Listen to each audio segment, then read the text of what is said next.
নমস্কার।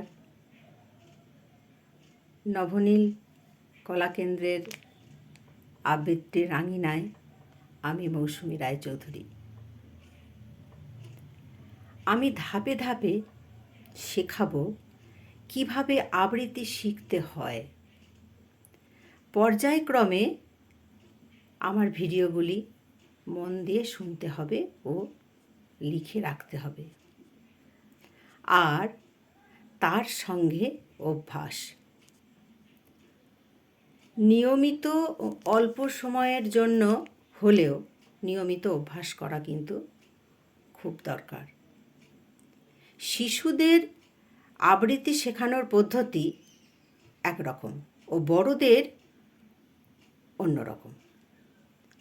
কিছু কিছু অবশ্যই একই রকম, বিশেষ করে আপনাদের ব্যাকরণ অংশটা। অনেকেই আমাকে প্রশ্ন করে আবৃত্তি শিখে কি হবে। কেউ কেউ বলে বা বলেন আবৃত্তি আবার শিখতে হয় নাকি। প্রথম প্রশ্নের উত্তরে বলি, কেন আবৃত্তি শিখব? এই প্রথম পয়েন্টে 1 নম্বরে বলি,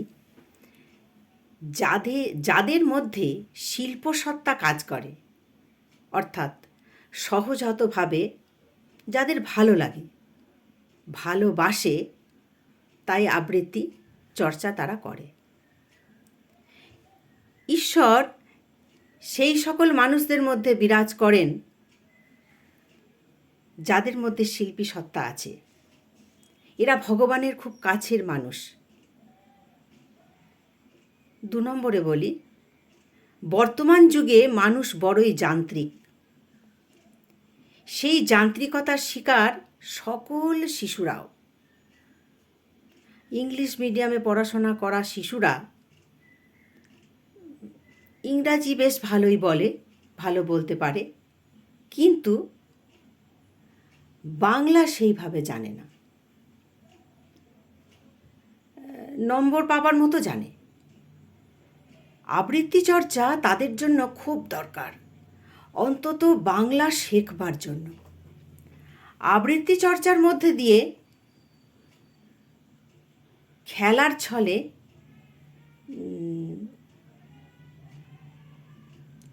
কত নতুন শব্দের সঙ্গে তাদের পরিচিতি ঘটবে, আর বাংলাটাও আর ভয় করবে না। বাংলার ভীতিটা কেটে যাবে। নিজে থেকে লেখার ক্ষমতা তৈরি হবে। মুখস্থ করে উত্তর লিখতে কোনো দিন হবে না। একটা কথা মনে রাখতে হবে, ভালো বাংলা না জানলে ইংরাজিও ভালো শেখা সম্ভব নয়। কথা আমি আমার নিজের অভিজ্ঞতা থেকে বলছি। কেবলমাত্র ছড়া বলাই কিন্তু আবৃত্তি নয়। আবৃত্তির বিষয়টির সঠিক মানে শিক্ষক বা শিক্ষিকা বুঝিয়ে দেবেন, তবেই বাচ্চা সুন্দর আবৃত্তি করতে পারবে। আবৃত্তি চর্চাকালে খুব সুন্দরভাবে অপরের সঙ্গে কথা বলতে পারবে, যেটি ভবিষ্যতে তার চাকরির ইন্টারভিউ দিতে সাহায্য করবে। অপরের সঙ্গে সুন্দর কথা বলা তো একটা শিল্প। লোকে দাঁড়িয়ে তার কথা শুনবে এবং সকলের কাছে আকর্ষণীয় হয়ে উঠবে, ভীষণভাবে আকর্ষণীয় হয়ে উঠবে।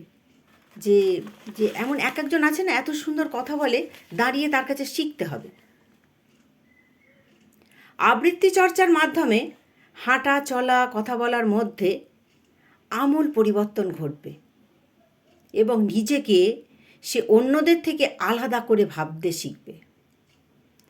এবং যখনই সে I am separate from others, এই জিনিসটা যখন তার মধ্যে হবে, লেখাপড়াতেও সে নিজেকে অন্যদের থেকে আলাদা করে নিজেকে আরও ভালো করবার চেষ্টা করবে। এই আবৃত্তি শিক্ষা কিন্তু পড়াশোনার স্তম্ভ, যেটি পড়াশোনার ভিতকে আরও মজবুত করে। বর্তমান প্রজন্মকে পড়াশোনার পাশাপাশি বিভিন্ন বিষয়ে দক্ষ হতে হবে। কোন বিদ্যা কখন যে তাকে সাফল্যের দিকে এগিয়ে নিয়ে যাবে তা কিন্তু কেউ বলতে পারে না। বর্তমানে বাচ্চাদের বাংলা শেখার সুযোগ নেই, আর এই সুযোগ হয় কেবলমাত্র আবৃত্তি চর্চার মাধ্যমে। খেলার ছলে সে আবৃত্তিও শিখে যাচ্ছে, আবার বাংলাও শিখে যাচ্ছে। ভবিষ্যতে এটি যদি বাচ্চাদেরকে কোনোভাবে এর সঙ্গে যুক্ত থেকে রাখা যায়, তাহলে কিন্তু ভবিষ্যতে সে বলবে ভাগ্যি আমাকে শিখিয়েছিলেন। আবৃত্তির ব্যাকরণ ও স্কুলের ক্লাসের ব্যাকরণ একই রকম। তাই আবৃত্তি শেখার মাধ্যমে আবৃত্তির পাশাপাশি বাংলা গ্রামার আর বাংলা ভাষাতেও দক্ষ হয়ে উঠবেই, এটা প্রমাণিত। হ্যাঁ, আর একটা কথা অনেকেই প্রশ্ন করে, স্কুলে এত পড়ার চাপ, আবার তার উপর কবিতা মুখস্থ করতে হবে, এত চাপ নিতে পারবে না। তার উত্তরে বলি, কবিতা মুখস্থ করতে হয় না।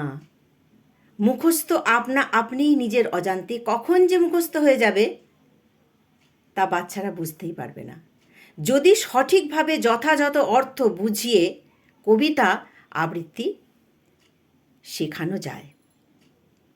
যে সমস্ত ভালো লাগা গান আমরা নিজের অজান্তেই গেয়ে উঠি, আচ্ছা বলুন, যেগুলো আমরা নিজের অজান্তেই গেয়ে উঠি তা কি কোনোদিন মুখস্থ করেছি আমরা?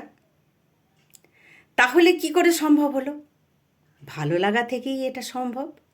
আবৃত্তিও তাই, তাই না? আবৃত্তিও তাই। এটা একদম নিজের রিক্রিয়েশন, একটা ভালো লাগা।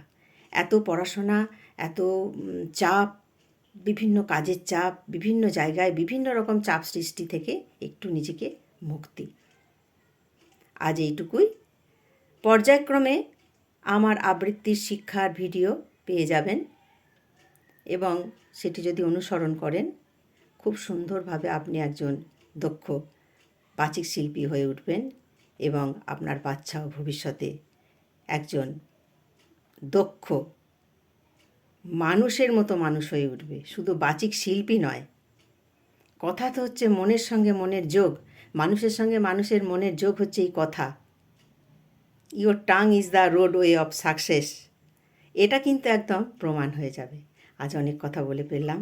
এরপর কিভাবে আবৃত্তি শিখতে হয় পর্যায়ক্রমে ভিডিওগুলো আমার ছাড়া হবে। আজ তাহলে এটুকুই, আবার পরে দেখা হবে। নমস্কার।